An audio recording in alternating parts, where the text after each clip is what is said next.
진흙을 다루는 모습을 우리가 종종 보신 적이 있죠. 물레 위에 올려진 이 한 덩이의 이 진흙은 처음엔 그저 볼품없는 그냥 한 덩이 흙에 지나지 않지만 그 능숙한 이 도예가가 이 손길을 더하고 또 대지 빙글빙글 돌아가는 이 물레 위에서 점차 그릇의 형태가 하나하나 아름답게 갖춰가는 모습들. 우리가 TV를 통해서나 영상을 통해서 아마 종종 보신 적이 있을 것입니다. 가만히 보면 그렇습니다. 그 도예가는 손끝으로 이 흙을 눌러주기도 하고 때로는 이 물을 적셔가면서 부드럽게 해주기도 하고 때로는 부족한 부분이 있다면 떼어내서 또 다시 붙여서 그러면서 반복하면서 아름다운 작품을 빚어냅니다. 이렇게 토기장이의 손에 붙들린 이 진흙은 그저 평범한 흙에 불과했지만 이제는 가치 있는 그릇으로 변화되는 모습들을 우리가 볼 수가 있습니다. 여러분, 하나님도 우리를 그렇게 빚어갔습니다. 믿습니까? 하나님도 우리를 그렇게 빚어가고 계십니다. 성경은 이러한 모습을 빗대어서 이사야 64장에 보면 우리는 진흙이요 주는 토기장이시니 우리는 다 주의 손으로 지으신 것이라 라고 고백합니다. 토기장이의 손길에 따라 눌리고 깎이고 또 모양이 잡히며 다시 때로는 구겨져 새로 빚어지기도 하죠. 그러니까 깎아내는 시간은 아프지만 그 손길은 우리를 더 아름답게 빚기 위한 것이죠. 오늘 이 본문 말씀에 보면 그렇게 한 사람의 인생이 하나님의 손에 붙들려 빚어지는 그 아름다운 시작을 우리가 볼 수가 있습니다. 우리가 다 아는 사람이죠. 목동 소년 다윗입니다. 아주 어리긴 어린 이 목동 소년 다윗이 하나님의 선택을 받아서 점차 이스라엘 왕으로 기름 부음 받는 그런 이야기가 오늘 이것은 본문의 이야기입니다. 그러니까 마치 이 토기장이가 볼품없는 진흙을 택하여서 또 빚어서 훌륭한 그릇을 만들어내는 것처럼 하나님께서는 이 들판에서 그저 양을 치던 어린 다윗, 그저 볼품없는 그런 한 사람을 택하시고 그를 다듬어 위대한 왕으로 세워주십니다. 오늘 다윗의 인생을 우리가 살펴보면서 다윗의 인생이 어떻게 하나님의 손에 의해서 다듬어지는지를 쭉 살펴보고 또 그 과정이 우리에게 무엇을 말해주는지 깊이 깨달을 수 있는 그 시간 될 수 있기를 바라겠습니다. 오늘 이 본문은 이 사무엘 선지자가 새로운 왕을 세우라는 그 하나님의 명령을 받고 베들레헴으로 가는 장면부터 시작됩니다. 이 하나님께서는 사울이라는 이 이스라엘 초대 왕을 세웠는데 사무엘을 통해서 근데 이 사무엘이 사울이 하나님께 순종하지 않는 죄를 큰 죄를 범합니다. 그래서 하나님은 사울을 버리시고 이제 이새의 아들 중 한 사람을 차기 왕으로 택하겠다라고 말씀하셨고 사무엘은 하나님의 지시대로 베들레헴에 와서 이새와 그 아들들을 쭉 만납니다. 그 만나는 장면들을 또 자세히 기록하고 있죠. 맨 처음에 장남 엘리압을 만납니다. 그자 용모가 좋고 키가 크고 장군처럼 보입니다. 그러면서 사무엘이 이렇게 고백하죠. 과연 여호와의 기름 부을 자가 내 목전에 있도다 라고 하면서 분명히 이 사람겠지 확신한 이 선지자 이 사람이겠구나 확신합니다. 그러자 하나님께서는 또 그에게 말씀하죠. 사람의 판단과 다른 하나님의 선택 기준을 그에게 말씀합니다. 7절에 보면 뭐라고 합니까? 사람은 외모를 보거니와 나 여호와는 중심을 보느니라 라고 하면서 하나님의 선택 기준을 제시하십니다. 그리고 나서 이세의 둘째 아들, 셋째 아들, 일곱째 아들까지 모든 신을 시대마다 하나님은 그거 아니다. 그거 아니다 말씀합니다. 그러니까 사람의 눈에 가능성 있는 순서대로 쭉 줄을 세웠지만 하나님은 나의 기준은 다르다라고 말씀하십니다. 모든 아들을 다 구하는데도 선택된 사람이 없자 사무엘은 그 이새에게도 묻죠. 이 아들들이 다잖아. 그러자 이새가 대답합니다. 아직 막내가 있는데 그는 들에서 양을 치고 있습니다. 여러분 우리가 알다시피 다윗은 베들레헴에 이름 없는 저 목동에 그가 있습니다. 이 가정에서도 이렇게 크게 주목받지 못했죠. 이 큰 행사에 초대조차 되지 않는 그 막내 등이 들에서 양을 치며 혼자 시간을 보내는 그 소년이었고 아버지조차도 그를 너무 어리니까 그냥 보잘것없는 막내로 여겨서 이 앞에 서울 가치도 없다고 여겼습니다. 그렇지만 바로 하나님은 그 다윗을 하나님의 택한 사람으로 정하십니다. 할렐루야. 사무엘이 다윗을 보았던 이 첫 인상을 12절에 이렇게 기록하고 있죠. 그의 빛이 붉고 눈이 빼어나고 얼굴이 아름답다. 할렐루야. 아주 어린 나이입니다. 아마 우리 교회 보자면 윤채쯤 되는 나이. 윤채. 그렇죠? 저기 어디 있나요? 아, 2층에 있는 기업의 사무실에 있는데 아주 윤채쯤 되는 어린 나이였습니다. 보니 빛이 붉고 눈이 빼어나고 아름답게 보입니다. 이 표현은 단순히 어떤 외모만이 아니라 정말 이 정직하고 순수한 그 내면의 영혼을 하나님께서 바라보게 하신 것이죠. 하나님은 그를 내 마음에 합한 사람으로 선택하십니다. 여전히 소년의 티를 벗지 못한 목동이었지만 그의 이 눈빛과 표정에 정성과 순수함을 볼 수 있었고 무엇보다 그 내면 하나님을 향한 그 중심을 보았던 것이죠. 사람들의 판단의 기준과는 다른 하나님은 그 깊은 중심 마음을 보고 택하신 우리는 이것을 통해서 깨달을 수 있습니다. 우리도 여러분 어떻게 보면 이 세상의 기준으로 보면 아무 보잘것없는 사람일 수 있습니다. 그러나 하나님은 어떤 세상의 기준을 다 벗어서 우리의 마음 깊은 곳을 보시고 하나님께서 여러분들을 각자를 부르시고 여기 하나님 앞에 서게 하신 줄 믿습니다. 우리의 중심을 보십니다. 중심을 보십니다. 외적인 어떤 세상의 어떤 기준과 상관없이 하나님은 그 신실한 마음, 하나님을 향한 그 믿음의 모습을 봅니다. 세상에서는 이 외적인 것들을 중요하게 여깁니다. 학벌이나 경력, 스펙들을 중요하게 여깁니다. 이 청년들을 판단할 때도, 취업의 문을 판단할 때도 이렇게 정말 외적인 것들을 크게 보고 판단합니다. 그러나 여러분, 하나님의 기준은 그렇지 않습니다. 할렐루야. 하나님의 나라의 기준은 그렇지 않습니다. 믿습니까?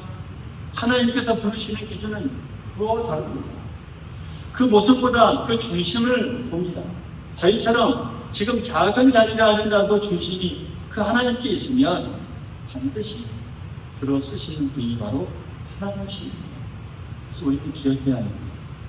하나님은 우리의 조금보다 이 마음, 또 마음과 그 믿음을 보신다라는 사실, 우리가 귀하게 깨달을 수 있기를 간절히 소망하겠습니다. 이렇게 기름 부음을 받은 이 다윗은 이제 또 다른 어떤 그에게 획기적인 변화가 일어나는 삶의 변화가 그에게 주어진 것이 아닙니다. 기름 부음을 받은 다윗이 그저 평범한 자신의 삶의 자리로 돌아가서 양을 치며 또 긴 시간을 보냅니다. 그러니까 이제 이로부터 그 시간은 하나님과 깊은 교제를 나누는 그 시간으로 변화가 됩니다.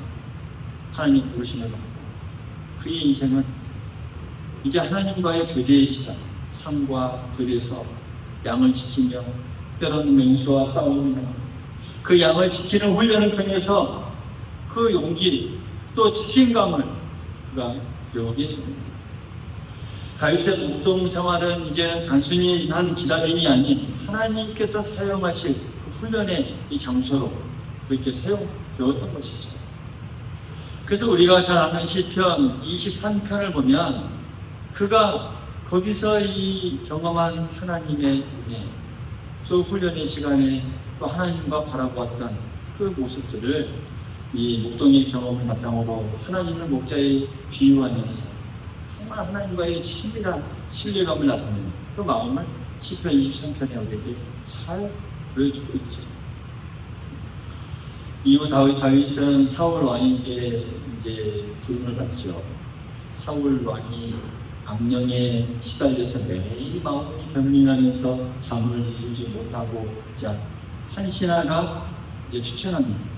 수금을 잘하는 사람이다 라고 말하면서 이 수금을 들으면 마음이 평온해질 겁니다 라고 하면서 추천하고 또 다윗을 불러서 왕 앞에서 이제 수용되는 그런 위치에 서게 됩니다.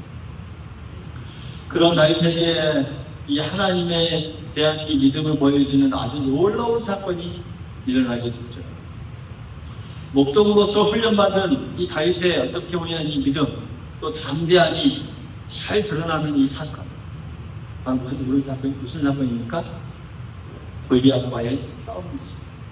블레셋의 골리앗의 큰 장군이 이제 이스라엘을 쳐들고 이 사울 왕을 비롯한 이스라엘 군사들은 어찌할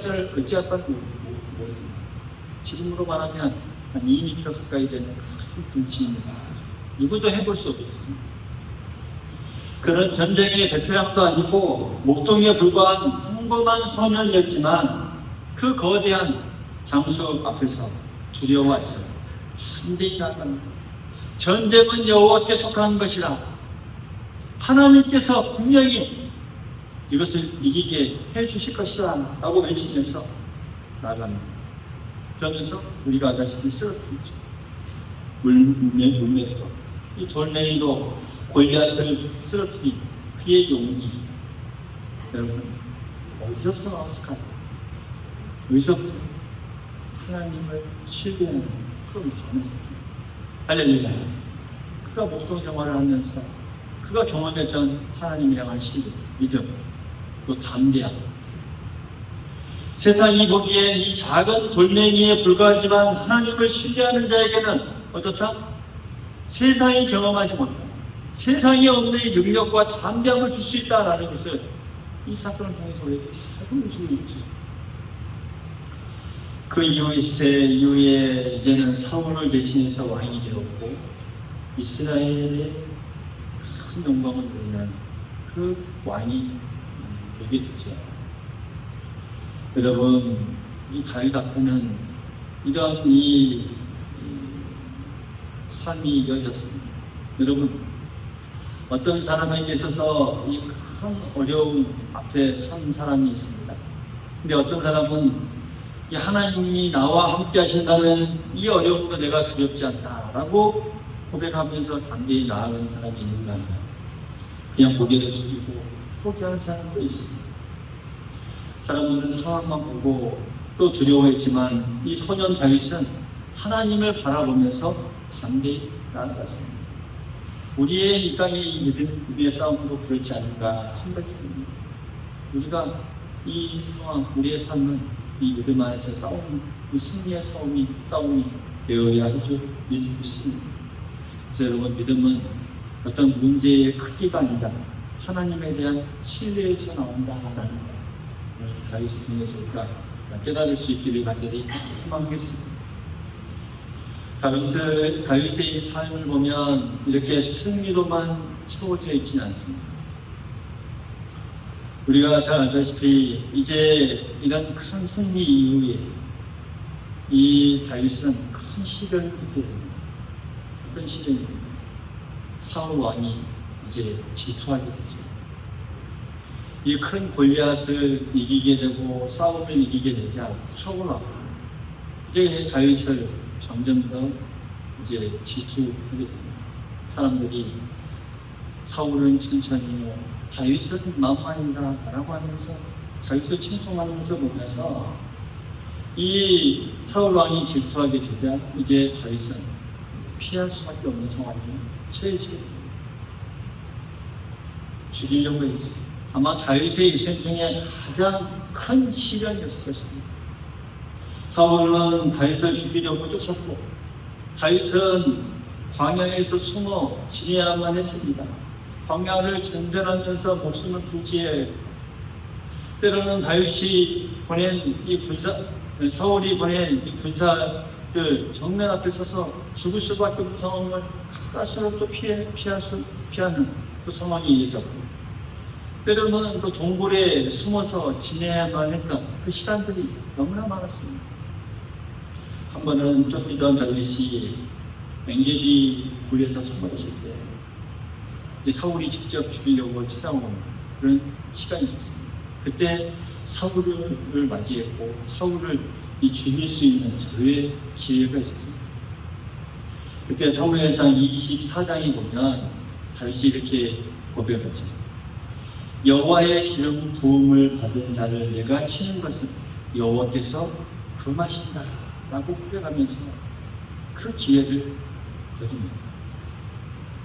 사울을 죽이고 왕으로 설 수 있는 그 절호의 기회를 잡았지만 하나님의 때를 신뢰하면서 기다렸고 또 그런 기다림을 통해서 다시금 인내를 배우고 또 하나님의 이 섭리를 인정하고 하나님의 주권을 인정하는 그런 이 훈련, 그런 법을 익히게 됩니다. 여러분 다윗의 이때의 상황은 정말 고통과 같은 순간이었습니다. 여러분 우리의 인생도 그렇습니다. 종종 이 광야 같은 시기가 찾아오기도 하지. 다윗이 얼마나 억울했겠습니까? 억울한 상황입니다.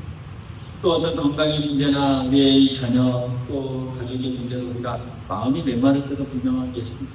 그것이 우리에게 이 광야의 시련과도 같은 때이죠. 그때 우리가 취할 태도는 무엇입니까? 오늘 다윗처럼 하나님의 때를 신뢰하며 인내하는 것이죠. 할렐루야. 하나님을 바라보는 것입니다. 사람을 향해 원망하거나 또 눈앞에 해결책에 사로잡혀 매달리기보다는 하나님의 주권을 인정하면서 기다리는 그 위의 이 믿음의 인내가 필요하지 않나 생각이 듭니다. 다윗이 오늘 그것을 우리에게 잘 가르쳐주고 있습니다. 광야의 시간이 결코 그에게 헛되지 않았고 더 성숙한 그 하나님의 사랑으로 다듬는 시간이었습니다. 광야의 시간 우리에게도 마찬가지입니다. 우리에게 있어서 힘들지만은 그 속에 하나님의 향한 우리의 믿음은 더 단련되는 그 시간으로 만들어진다는 사실이죠. 그래서 우리가 이 억울함 속에서도 하나님의 때를 기다리는 그 우리의 신앙의 모습은 우리의 일생 가운데, 우리의 삶 가운데 꼭 필요하다는 것을 우리가 잘 깨달을 수 있습니다. 오늘 이 다윗의 일생을 쭉 살펴보다 보면 그의 신앙의 이 길이 늘 승리만 있었고 늘 이렇게 인내와 늘 하나님의 역사 가운데 늘 잘되는 시간만 있었던 것은 아닙니다. 우리가 알다시피 그 신앙의 길에도 넘어짐이 있었습니다. 우리가 잘 아는 사무엘 하 11장에 보면 다윗이 왕이 된 후에 이제 일어난 사건 중에 하나가 있죠. 넘어진 그 큰 사건. 한가로이 그가 지붕을 걷고 있을 때 목욕하는 저 멀리서 목욕하는 바세바라고 하는 여인을 발견하게 되고 이제 탐욕에 눈이 멀어서 죄를 범하는 아주 큰 사건이 그에게 주어집니다. 성경에 보면 다윗이 저녁에 책상에서 일어나 왕궁 옥상에 걸려다가 한 여인이 목욕하는 것을 보고 그 여인이 심히 아름다웠더라라고 기록합니다. 그래서 그 탐욕에 눈이 멀어서 이제는 그를 데려와서 그 죄를 범하게 되고 또 그 여인이 임신하게 되고 근데 더 중요한 것은 그 남편이 장군이 아들이 됐습니다. 우리아라고 했죠. 그 전쟁터 아주 험악한 전쟁터로 보내어서 죽게끔 해버리죠. 죽이진 않지만 그 험한 전쟁터에 보내서 죽게끔 합니다. 이러한 큰 죄를 범하게 된 이 당시에 하나님은 나단 선지자라고 하는 선지자를 그에게 보내어서 책망을 합니다. 근데 여기에서 이 다윗의 위대한 점을 또 하나 우리가 발견하게 되죠. 다윗은 곧바로 자신의 죄를 인정하고 눈물로 회개합니다. 정말 가슴을 찢듯한 회개를 통해서 하나님께 자신의 이 목숨을 거면서 이 죄를 용서를 구하는 그 다윗의 이 모습. 시편 51편에 보면 그 절정의 모습이 정말 적나라하게 잘 표현되고 있습니다. 자신의 죄를 고백하면서 우슬처럼 내 죄를 씻어주옵소서. 내 속에 정한 마음을 참여하고 나를 새롭게 해주옵소서. 정말 자신의 거기 한번 우리가 51장을 시편 읽어보면 처절하게 자신을 내려놓고 낮아지면서 목숨을 거는 듯한 그런 모습으로 하나님 앞에 죄를 용서를 구하는 그의 모습을 볼 수가 있습니다. 회복과 다시 한번 이 구원을 하나님 앞에 노래하는 그런 이 처절한 이 모습을 우리가 볼 수 있는 것이죠. 다윗은 자신의 잘못에 대해서 재물이나 형식으로 죄를 덮으려 하지 않고 진실한 마음의 회개로 하나님께 나아갔습니다. 하나님 그를 다시 세우시고 은혜로 회복시켜 주십니다. 다윗처럼 여러분 하나님께 합한 사람조차도 이렇게 큰 죄로 넘어질 수 있다는 점 오늘 우리에게 시사하는 바가 참 오늘 우리도 언제나 넘어질 수 있는 자리는 또 우리가 생각했어요. 또 우리 또한도 실수도 하고 하나님 앞에 죄를 지을 때가 있을 때 중요한 것은 이 다윗처럼 죄를 인정하고 하나님께 회개로 나아가는 것 이것이 중요하다는 것을 우리에게 잘 가르쳐주고 있죠. 사람 앞에서 이 체면을 지키려 애쓰거나 죄를 변명하여서 덮으려 하지 않고 정말 상한 심령으로 하나님 앞에 나아가는 이 모습들 여러분 하나님은 회개하는 자를 절대 버리지 않습니다. 믿습니까? 회개를 두려워하지 말아야 합니다. 넘어졌다고 우리가 끝이 아닙니다. 회개하면 하나님께서 다시 일으켜 주시고 세워주시다라고 하는 사실. 그래서 우리가 기억해야 할 점은 하나님은 우리의 넘어짐보다 하나님께 돌아오면 더 기뻐하신다라고 하는 사실. 다윗의 이러한 넘어짐을 통해서 우리가 잘 깨달을 수 있습니다. 여러분 이 다윗의 인생을 우리가 쭉 짧게 쭉 살펴보았습니다. 여러분 어떻습니까? 참으로 다윗의 인생은 하나님의 부르심 그렇지만 또 광야에서 연단과 훈련의 길 또 하나님께 담대히 믿음으로 나아갔던 그 믿음의 고백들 그러나 또 넘어짐의 모습 그러나 다시 일어서는 그의 모습 여러분 그가 이 말년에 그에게 또 하나의 큰 사건을 우리가 생각해 볼 수 있다면 또 큰 사건이 하나 있죠. 다윗이 하나님의 성전을 짓는 사건입니다. 우리가 알다시피 하나님의 큰 성전을 지을 수 있게 그가 준비한 물론 하나님께서는 이 다윗의 때에는 그 짓지 못하게 합니다. 왜요? 이 범죄를 인하여서. 그러나 그 아들 솔로몬 때에 이르렀습니다. 성전을 짓겠다고 결심했을 때 하나님께서 그 선지자를 통해서 그에게 어떤 말씀을 해주시냐면 사무엘하 7장에 보면 이런 말씀을 해주십니다. 너의 집과 왕국이 내 앞에서 영원히 보존되고 내 왕위가 영원히 견고하게 서리다 라는 이런 든든한 위로와 소망의 말씀을 해줍니다. 무슨 말씀입니까? 자신은 지금 이 왕국을 성전을 지을 수 있어요? 없어요? 없어요. 하나님께서 분명히 지을 수 없다고 말씀하셨는데 자신이 아니라, 그러니까 이 하나님께서 자신의 집을 영원히 세우겠다고 이 약속하시는 이 장면, 하나님께서 이 다윗의 집을 영원히 세우신다고 하는 이 약속은 결국 그 성경을 쭉 보면 이 다윗의 후손이 바로 예수 그리스도시고, 또 예수 그리스도를 통해서 완전히 성취되는 놀라운 역사를 그에게 은혜를 주신, 예수 그리스도를 통해서 주신 영원한 이 왕, 영원한 나라, 하늘나라를 우리에게 계속 이어지는, 끝까지 이어지는 왕국을 세워주는 그 말씀이 오늘 이 다윗에게 준 소망의 유래의 말씀인 것이죠. 그리고 다윗은 자신의 마지막에 자신의 인생을 돌아보면서 이렇게 말합니다. 주 여호와여, 나는 누구오뇨? 내 집은 무엇이기에 나를 여기까지 이르게 하셨나이까? 라고 하면서 정말 자기의 처한 현재의 상황에 감사하면서 이 모든 것이 하나님의 은혜입니다 라고 자신의 이 존재, 또 지금 현재의 모습, 또 앞으로의 미래의 모든 모습까지도 하나님의 은혜로 다 돌리는 그의 이 말려진 모습을 우리가 바라볼 수가 있습니다. 여러분, 다윗은 처음에는 목동에서 왕이 되고 또 넘어짐과 또 회복을 거쳐서 하나님의 언약 속에서 자신의 이 미래를 모든 것을 맡기게 됩니다. 그래서 하나님의 손에 다듬어진 인생이 그렇게 됩니다. 하나님의 언약과 소망으로 그의 인생이 마무리되는 그의 모습을 우리가 잘 바라볼 수 있게 됩니다. 여러분, 인생의 마지막에서 우리도 그렇습니다. 내 인생은 모두 다 하나님의 은혜였습니다 라고 고백하는 이 인생, 얼마나 아름다운 인생입니까? 할렐루야.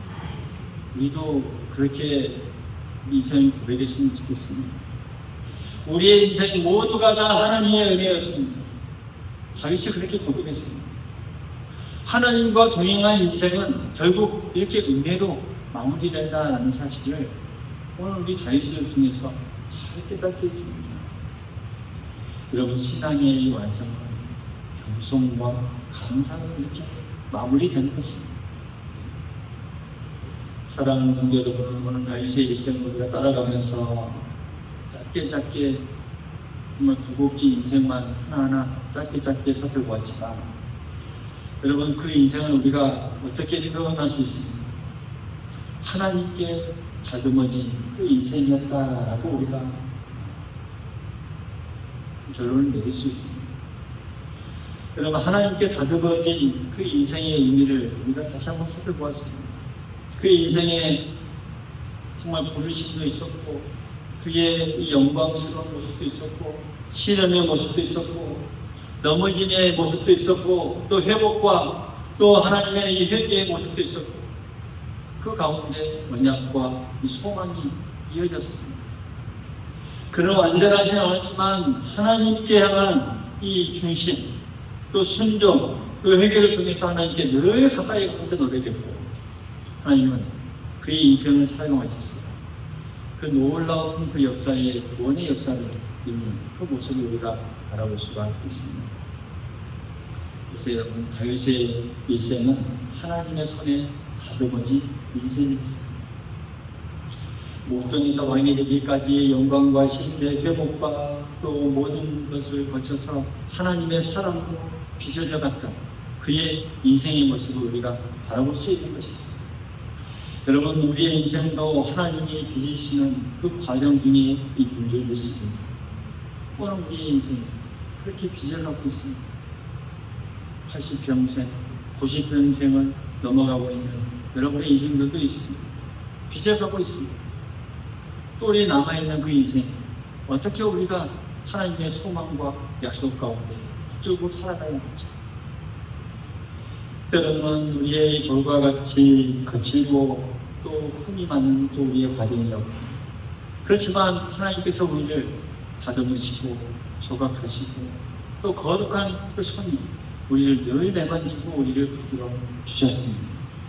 기쁨이 있어서요, 있고 또 성공만 있었을 것이 아니라 때로는 시련과 실패, 회개와 눈물까지 사용하셔서 우리의 이 삶을 더 아름답게 빚어가신다라고 하는 사실 꼭 기억할 수 있기를 간절히 소망하겠습니다.